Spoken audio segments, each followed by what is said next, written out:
Welcome to 95 news. ప్రతిక్షణం ప్రజాక్షేమం కోసం బులెటిన్ల ముందుగా హెడ్లైన్స్ చూద్దాం. Campaigners war room ఇన్ఛార్జీలతో Harish Rao భేటీ. కాంగ్రెస్ పార్టీ గ్లోబల్ ప్రచారాన్ని తిప్పికొట్టాలని పిలుపు. ఏడాది తర్వాత బీజేపీ కార్యాలయంలో అడుగుపెట్టిన రాజాసింగ్. గోషామహల్ అభ్యర్థిగా ప్రకటించడంతో సంబరాలు. తెలంగాణ మహారాష్ట్ర సరిహద్దుల్లో పెద్ద పులి సంచారం కలకలం. భయాందోళనకు గురవుతున్న భీంపూర్ మండలం ప్రజలు. గజ్వేల్ ఇందిరా పార్క్ చౌరస్తా వద్ద బీజేపీ సంబరాలు. బీజేపీ జెండా ఎగరడం ఖాయమన్న నేతలు. డీటెయిల్స్ చూస్తే జలవిహార్లో BRS party campaigners war room ఇన్ఛార్జీలతోటి హరీష్ రావు భేటీ అయ్యారు. పార్టీ క్యాంపెయినర్స్ వార్ రూమ్ ఇన్ఛార్జీలకు హరీష్ రావు దిశానిర్దేశం చేశారు. కాంగ్రెస్ పార్టీ గ్లోబల్ ప్రచారం చేస్తున్నారని, వాటిని తిప్పికొట్టాలని పిలుపునిచ్చారు. మూడోసారి ముఖ్యమంత్రి కేసీఆర్ అధికారంలోకి రాబోతున్నారని సర్వేలు కూడా చెబుతున్నాయని తెలిపారు.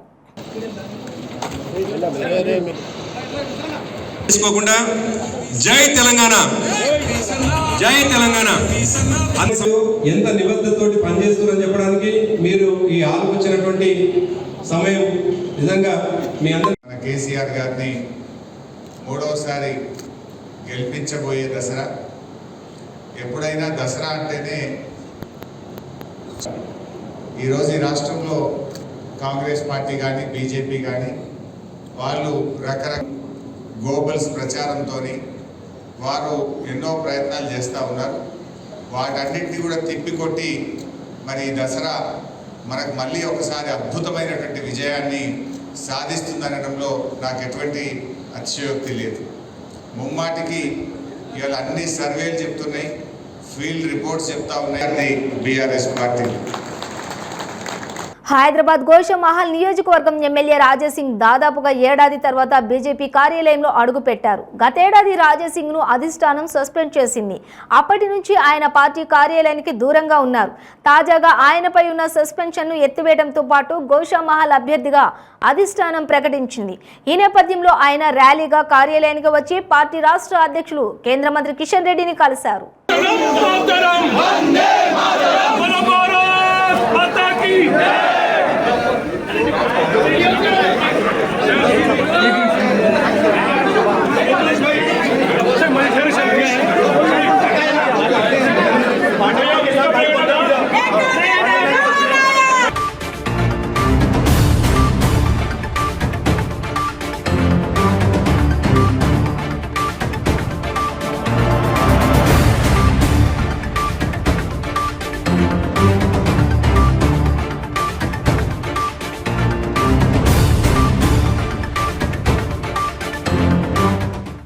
తెలంగాణ మహారాష్ట్ర సరిహద్దుల్లోని పెద్ద పులి సంచారం కలకలం రేపుతోంది.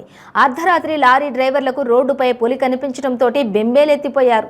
ఆదిలాబాద్ పెన్గంగా నదికి అవతల చిన్నార్లి గ్రామం సరిహద్దు పరిసరాల్లోని పులి సంచరిస్తున్నట్లుగా వారు తెలిపారు. భీంపూర్ మండలం వడూర్, ఆర్లీటి, అంతర్గాం గ్రామాల ప్రజలు భయంతో గజగజ వణికిపోతున్నారు. మహారాష్ట్రలోని తిప్పేశ్వర్ అభయారణ్యం నుంచి పులి వచ్చినట్లుగా అధికారులు అనుమానం వ్యక్తం చేస్తూ ఉన్నారు.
సిద్దిపేట జిల్లా గజ్వేల్ నియోజకవర్గం ఎమ్మెల్యే అభ్యర్థిగా ఈటెల రాజేందర్ ఎన్నికైన సందర్భంగా గజ్వేల్ ఇందిరా పార్క్ చౌరస్తా వద్ద టపాసులు కాల్చి సంబరాలు నిర్వహించుకొని స్వీట్లు పంచుకోవడం జరిగింది. ఈ సందర్భంగా గజ్వేల్ నియోజకవర్గం నాయకులు బండారు మహేష్ మాట్లాడుతూ గజ్వేల్ ఎమ్మెల్యేగా ఈటెల రాజేందర్ని ప్రకటించడం సంతోషించదగ్గ విషయమన్నారు. గజ్వేల్లో కేసీఆర్ మీద ఈటెల రాజేందర్ సరైన వ్యక్తి అని అన్నారు. ఇక ఆయన రాక కోసం నియోజకవర్గం అంతా కూడా 1000 కళ్లతోటి ఎదురు చూస్తున్నారని అన్నారు. కేసీఆర్ కి పూర్తిగా ఈటెల భయం పట్టుకుందని, ఆ భయంతోనే నియోజకవర్గం నాయకులను కార్యకర్తలను పిలిపించుకుని సమావేశం ఏర్పాటు చేసుకున్నారని అన్నారు. ఖచ్చితంగా గజ్వేల్ గడ్డ మీద బీజేపీ జెండా ఎగరడం ఖాయమన్నారు.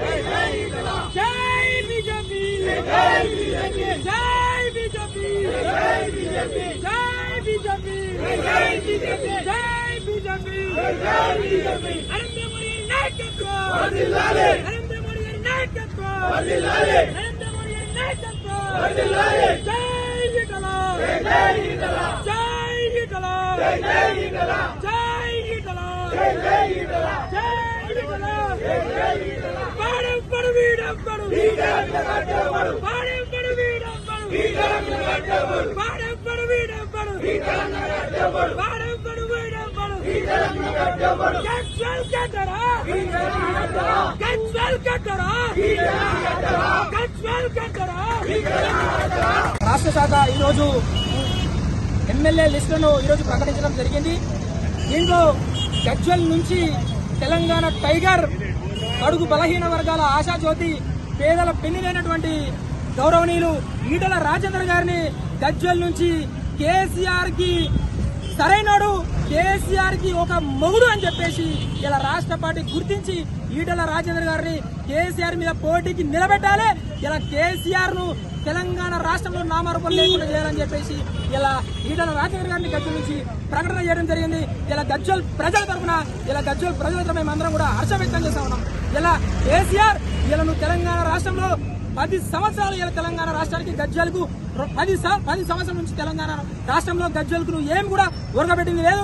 ఇలా తెలంగాణ రాష్ట్రానికి 10 సంవత్సరాల నుంచి పట్టినటువంటి శనిని, దరిద్రాన్ని ఈటెల రాజేందర్ గారు వచ్చే ఎలక్షన్ లో నిన్ను చిత్తుగా ఓడించి గజ్వేల్ గడ్డ మీద బీజేపీ జెండా ఎగరడం ఖాయం అని చెప్పేసి నేను ధీమా వ్యక్తం చేస్తున్నా. అదేవిధంగా గజ్వేల్ నియోజకవర్గంలో ఉన్నటువంటి ప్రజలందరూ కూడా ఆలోచన చేయాలి. ఇలా తెలంగాణ రాష్ట్రానికి ఒక ఆత్మ గౌరవానికి ప్రతీకైనటువంటి మీ బిడ్డ, మన తెలంగాణ ప్రజా బిడ్డ అయినటువంటి ఈటెల రాజేందర్ గారు మన మీద నమ్మకంతో గజ్వేల్ రాబోతా ఉన్నారు. కేసీఆర్ కు సరైన గుణపాఠం చెప్పి తెలంగాణ రాష్ట్రంలో కేసీఆర్ అనేటువంటి ఓడిస్తేనే తెలంగాణ ప్రజలకు ఇలా ఉద్యోగాలు కానీ, నీళ్లు కానీ, నిధులు కానీ వస్తాయని చెప్పేసి ఆలోచన చేసుకోవాలి. కాబట్టి ఖచ్చితంగా గజ్వేల్ ప్రజలందరూ కూడా చైతన్యం కలిగినటువంటి ప్రజలు కాబట్టి ఏకం కావాలి. గజ్వేల్లో ఉన్నటువంటి కేసీఆర్ ఖచ్చితంగా ఓడిపోవడం ఖాయం. తెలంగాణ గడ్డ మీద ఈటెల రాజేందర్ జెండా ఎగరడం ఖాయం అని చెప్పేసి ధీమా వ్యక్తం చేస్తాం. రాష్ట్రంలో ప్రతి ఒక్కరూ ఆరోగ్యంగా ఉండాలని ముఖ్యమంత్రి జగన్మోహన్ రెడ్డి జగనన్న ఆరోగ్య సురక్ష పథకాన్ని ప్రవేశపెట్టారని ఎమ్మెల్యే నవాజ్ బాషా తెలియజేశారు.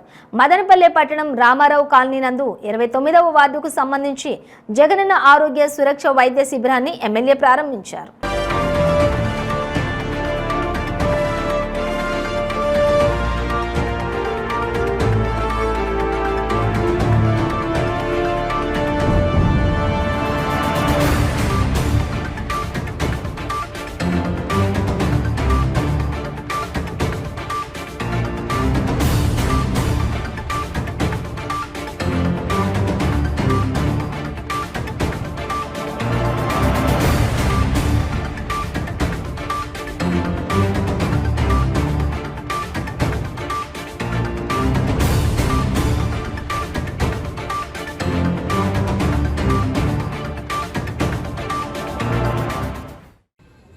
మేడం గారికి, బాను గారికి, అలాగే రహీంకు, సుధాకర్ అన్నకు, రమణకు, నా ముందు నక్కలకు, చెల్లెమ్మలకు పేరు పైన హృదయపూర్వకంగా ధన్యవాదాలు.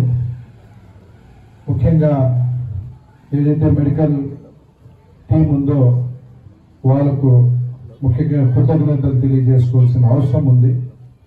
ఇంత పెద్ద ఎత్తున ఈరోజు ప్రతి ఇంటి దగ్గరికి పోయి గడప గడప తలుపు తలుపు చూస్తూ ఏదైతే ఏఎన్ఎంలు ఉన్నారో, ఆశా వర్కర్లు ఉన్నారో, డాక్టర్లు ఎవరన్నా ఉన్నారో, ఎవరు ఈ పరిధిలో ఎవరు పనిచేస్తున్నారో వాళ్ళకు ముఖ్యంగా మీరు నేను అందరూ కలిసి కృతజ్ఞత తెలియజేసుకోవాల్సిన అవసరం ఉంది.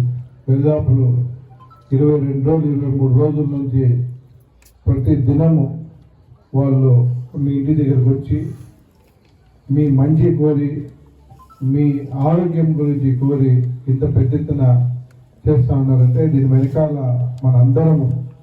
మనందరి బలమైన నాయకుడు ఈ రాష్ట్ర ముఖ్యమంత్రి జగన్మోహన్ రెడ్డి గారు ఉన్నారని చెప్పి మీరు తెలియజేసుకోవాల్సిన అవసరం ఉంది.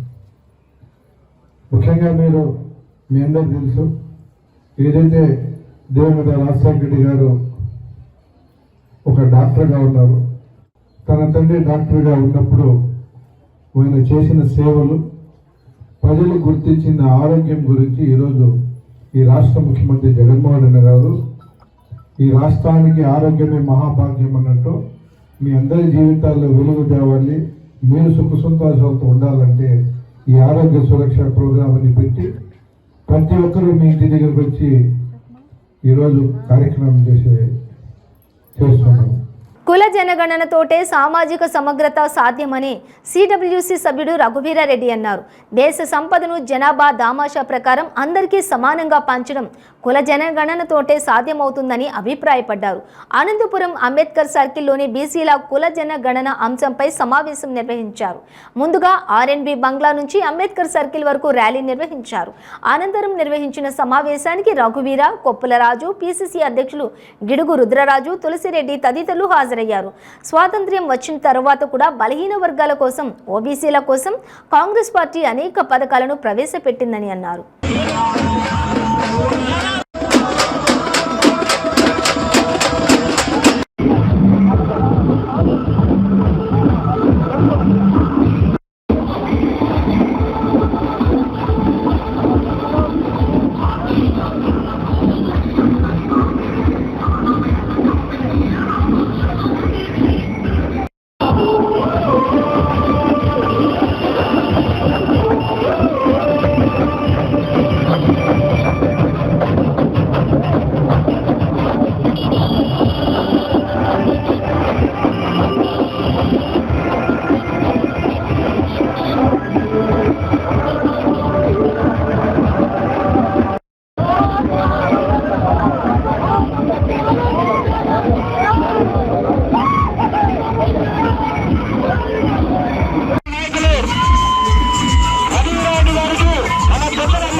జరిగితే ప్రతి ఒక్కరికి న్యాయం జరుగుతుంది. రైట్. కాంగ్రెస్ పార్టీ ఓసీలకు కూడా, అంటే అగ్రవర్ణాల్లో ఉన్నటువంటి పేదలకు కూడా 10% రిజర్వేషన్ తీసుకొని వచ్చినప్పుడు మేము పూర్తిగా ఆహ్వానించినామయ్యా, పూర్తిగా సంపూర్తిగా ఆహ్వానించినాం. మీ వాళ్ళని మీరు చెప్పిందే కరెక్ట్, ఇతరులు చెప్పింది కరెక్ట్ కాదు. మీరు పార్లమెంటులో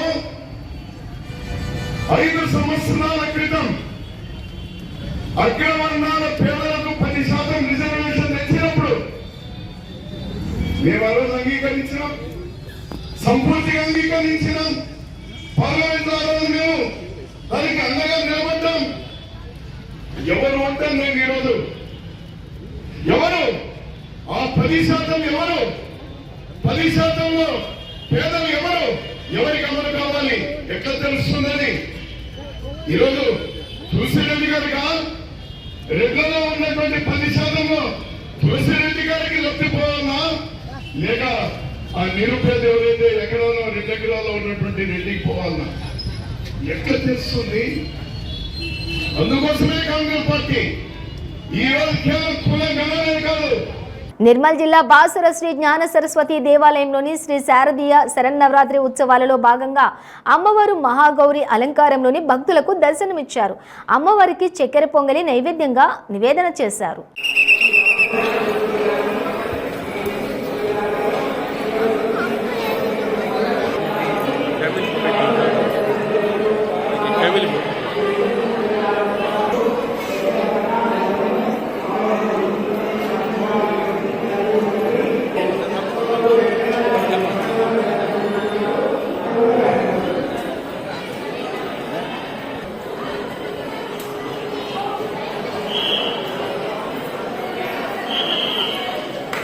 జనసేన అధినేత పవన్ కళ్యాణ్ ను టీడీపీ ఒక వస్తువుగా వాడుకుంటోందన్నారు మంత్రి చెల్లుబోయిన వేణుగోపాలకృష్ణ.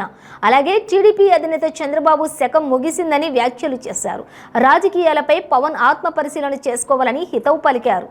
పవన్ కళ్యాణ్ రాజకీయ విలువలకు ఎంతవరకు ప్రాధాన్యత ఇస్తున్నారని, తెలంగాణలో బీజేపీతో పొత్తు, ఏపీలో టీడీపీతో పొత్తు దేనికి సంకేతమని, పవన్ ను టీడీపీ ఒక వస్తువుగా వాడుకుంటోందని, కాపు సామాజిక వర్గాన్ని అడ్డుపెట్టుకుని టీడీపీని అధికారంలోకి తీసుకురావాలని పవన్ ప్రయత్నం చేస్తున్నారని అన్నారు. సమన్వయ కమిటీ, జనసేన, తెలుగుదేశం, అసలు జనసేన అధ్యక్షుడు పవన్ కళ్యాణ్ ఆయన ఒకసారి ఆత్మపరిశీలన చేసుకోవాలి. రాజకీయాల్లో కొన్ని విలువలు ఉంటాయి. ఆ విలువలకి ఆయన ఎంతవరకు ప్రాధాన్యత ఇస్తున్నాడు, ఆ విలువలను ఎంతవరకు పాటిస్తున్నాడు, ప్రజా జీవితంలో ప్రజలకు ఒక మాట చెప్పిన తర్వాత అదే ఆయనకి దైవంగా కనపడాలి. ఎలక్షన్కి ఒక విధానం లేదా ఎలక్షన్కి ఒక ప్రాధాన్యత తీసుకుని నడిపేటువంటి వ్యక్తిగా పవన్ కళ్యాణ్ ఉన్నారని నిన్నే మనం తెలంగాణలో చూసాం. మొన్నేమో బీజేపీని వదిలేసి తెలుగుదేశంతో ఉంటా అన్నాడు. మళ్ళీ నిన్న బీజేపీ నాయకులతో షాళ్ళు కప్పిస్తున్నాడు. అంటే ఆయన ఒక టూల్గా వాడుతున్నారని నేను అనుకుంటున్నాను. అంటే ఎవరైనా మేము గెలవలేము అనుకున్న వాళ్ళు ఈయన వస్తే ఏమైనా గెలుస్తామనేటువంటి ఒక భ్రమభ్రాంతితో ఆయన్ని తీసుకొచ్చి ముందు పెట్టి పాపం సినిమా గ్లామర్ను వాడుకోవాలని ఆయన అభిమానులు ఎవరైతే ఉన్నారో కొంచెం ఆవేశపూరితంగా ఉన్నారు. ప్రధానంగా ప్రత్యేకంగా ఈ మన ఉభయ గోదావరి జిల్లాలో ఆయనే చెప్పుకున్నాడు 34 స్థానాల్లో నేను ఇక్కడే కాపురం ఉంటాను, ఇక్కడే గెలిపిస్తాను. అంటే ఎందుకని ఇక్కడ కాపు సామాజిక వర్గీయులు ఎక్కువ ఉన్నారు కాబట్టి. నేను ఆత్మ పరిశీలన ఎందుకని అన్నానంటే 14లో ఆయన తెలుగుదేశానికి సపోర్ట్ చేయటం వల్ల తెలుగుదేశం అధికారంలోకి వచ్చి అత్యంత తెలుగుదేశం పార్టీ బాధితులు ఎవరంటే కాపు సామాజిక వర్గీయులే. మరి అంత కష్టపెట్టాడు చంద్రబాబు నాయుడు అంటే ఒక అబద్ధం చెప్పాడు. తన పరిధిలోని కాని అంశం, కేంద్ర ప్రభుత్వంలో ఉన్న అంశం, కాపులకి రిజర్వేషన్ కల్పిస్తానని, బీసీలకు అన్యాయం చేస్తానని ఓ మాట చెప్పాడు. అంటే పాపం తెలుగుదేశం పార్టీ నాయకులు చెప్పిన మాటల్ని అయ్యా నువ్వు ఈ మాట చెప్పావు, ఇది అమలు చేయమని అడిగారు పద్మనాభం గారు, ముద్రగడ గారు. ఆయన కుటుంబాన్ని అత్యంత హీనంగా, అంటే ముద్రగడ గారు అంత క్షోభ ఎప్పుడు అనుభవించలేదు. అటువంటి క్షోభ కారకుడయ్యాడే ఎవరు? చంద్రబాబు నాయుడు. కారణం పవన్ కళ్యాణ్ సపోర్ట్. ఆ రోజు మాట్లాడలేకపోయాడు. ఇవాళ మళ్ళీ కాపు సామాజిక వర్గాన్ని మరొకసారి మోసం చేయడానికి, కాపు సామాజిక వర్గ ఓట్లు చంద్రబాబు నాయుడికి వేయించి అతన్ని అధికారంలో తెచ్చి నువ్వు సంపాదించుకోవచ్చు తప్ప ఇక్కడ ఈ సామాజిక వర్గాలు నష్టపోతాయనేటువంటి విషయాన్ని ఎందుకు గమనించలేకపోతున్నాడు? అది జరగదండి. ఎందుచేతంటే ఆ రోజు వరకు అబద్ధమే పెద్దదే. కానీ వాళ్ళు నిజం వచ్చింది కదా. చెప్పింది చెప్పినట్టు చేసే నాయకుడు ఈ రాష్ట్రంలోనే కాదు దేశంలో జగన్మోహన్ రెడ్డి గారని మేనిఫెస్టోలో 99% హామీలను అమలు చేశాడు. ఒక మాట చెప్పాడంటే అది దైవంగా భావించి అమలు చేస్తున్నాడు. చంద్రన్న దసరా కానుకగా ప్రజలకు సరుకులను టీడీపీ నేతలు పంపిణీ చేయడాన్ని పోలీసులు అడ్డుకుంటున్నారు. గుంటూరులోని చంద్రన్న కానుక పేరిట ప్రజలకు సరుకులను పంపిణీ చేసే కార్యక్రమాన్ని చేపట్టారు. అయితే దీన్ని పోలీసులు అడ్డుకోవడంపై టీడీపీ నేతలు తీవ్ర అభ్యంతరం వ్యక్తం చేశారు. పోలీసులు అడ్డుకోవడం దారుణమని టీడీపీ నేత మన్నవ మోహన్ కృష్ణ ఆగ్రహం వ్యక్తం చేశారు. దసరా పండుగను పురస్కరించుకుని గుంటూరులోని గుజ్జనగుండ్ల సెంటర్లలో నిత్యావసర సరుకుల పంపిణీకి ఏర్పాట్లు చేయగా పోలీసులు అడ్డుకున్నారు. దీంతో నిర్వాహకులు పోలీసులకు మధ్య స్వల్ప తోపులాట చోటు చేసుకుంది.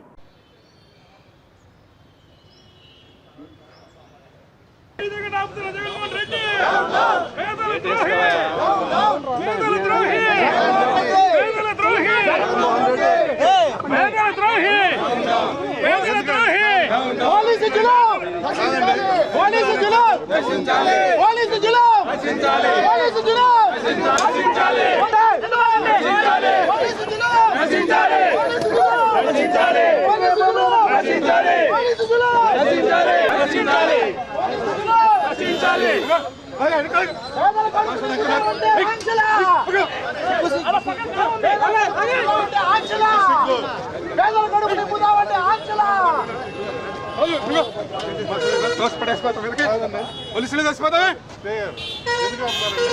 పర్మిషన్ లేదు. ఏం పర్మిషన్? పర్మిషన్ తీసుకోవాలండి. పర్మిషన్ తీసుకోవాలండి. మీరు 3000 మంది చేస్తారు. 3000 మంది యాడ్ చేస్తామండి. మాకుంది ఇన్పుట్ 3000 మంది మీరు పెట్టండి. చాలా లిమిటెడ్ క్రౌడ్ లో మేము పర్మిషన్ తీసుకోవాలి కదా మీరు. ఎంతమందిని గ్యాదర్ చేస్తున్నారు?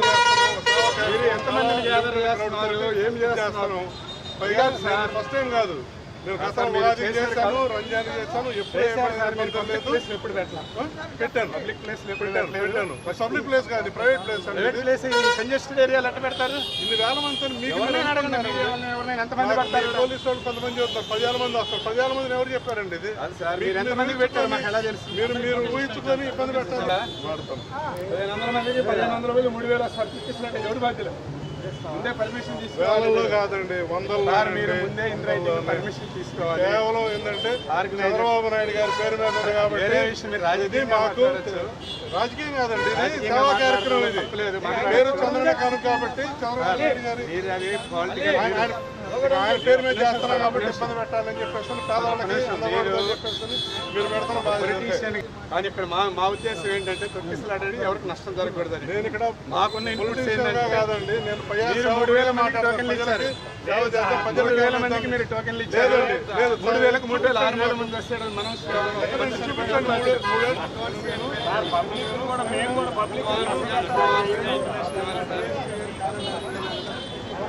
చంద్రబాబు నాయుడు గారు ముఖ్యమంత్రిగా ఉన్నప్పుడు ప్రజలు ఆనందోత్సవాలతో పండుగలు జరుపుకోవాలి అని చెప్పేసి వారు ప్రతి పండగకి సంక్రాంతి చంద్రన్న కానుక, రంజాన్ తోఫా, క్రిస్మస్ కానుక ఇలా వారు ఇచ్చిన సంగతి మీ అందరికి కూడా తెలుసు. ఈ దుర్మార్గపు సైకో ప్రభుత్వం వచ్చిన తర్వాత ఆ కానుకల్ని అన్నింటినీ కూడా క్యాన్సిల్ చేసేసింది. ప్రజలకి పండగ పూట ఏమీ కూడా ఇవ్వట్లేదు. ప్రజల నోట్లో మట్టి కొడుతుంది ఈ ప్రభుత్వం.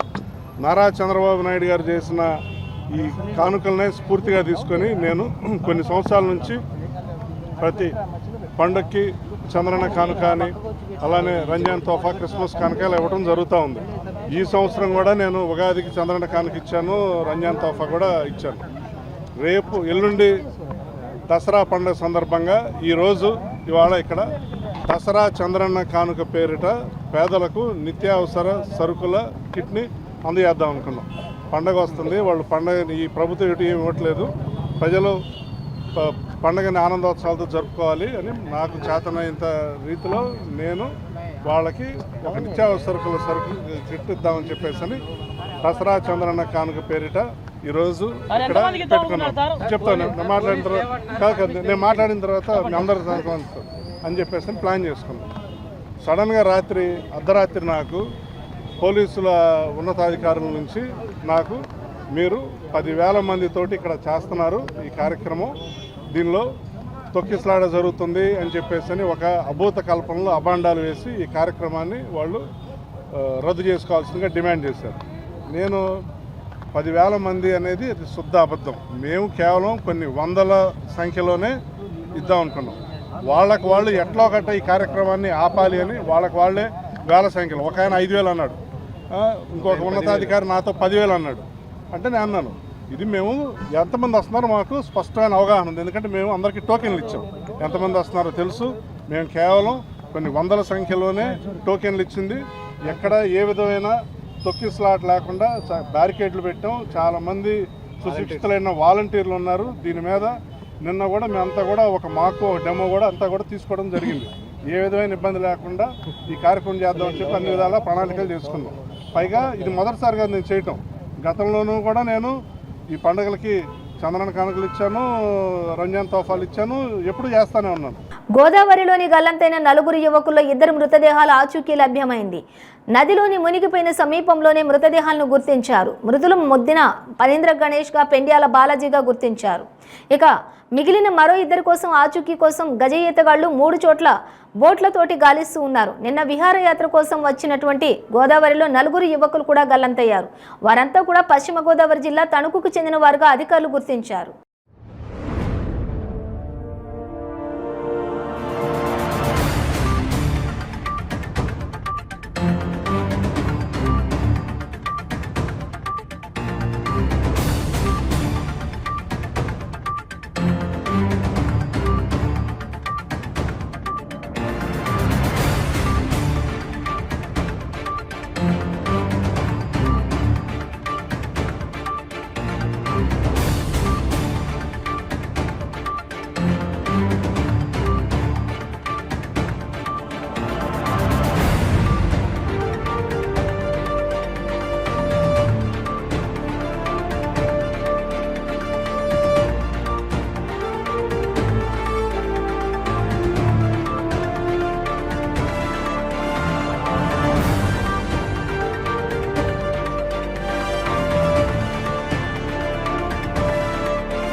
బులెటిన్ ముగించే ముందు హెడ్లైన్స్ మరోసారి.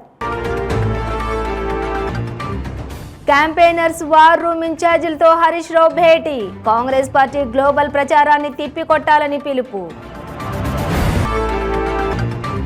ఏడాది తర్వాత బీజేపీ కార్యాలయంలో అడుగుపెట్టిన రాజాసింగ్. గోషమహల్ అభ్యర్థిగా ప్రకటించడంతో సంబరాలు. తెలంగాణ మహారాష్ట్ర సరిహద్దుల్లో పెద్ద పులి సంచారం కలకలం. భయాందోళనకు గురవుతున్న భీంపూర్ మండలం ప్రజలు.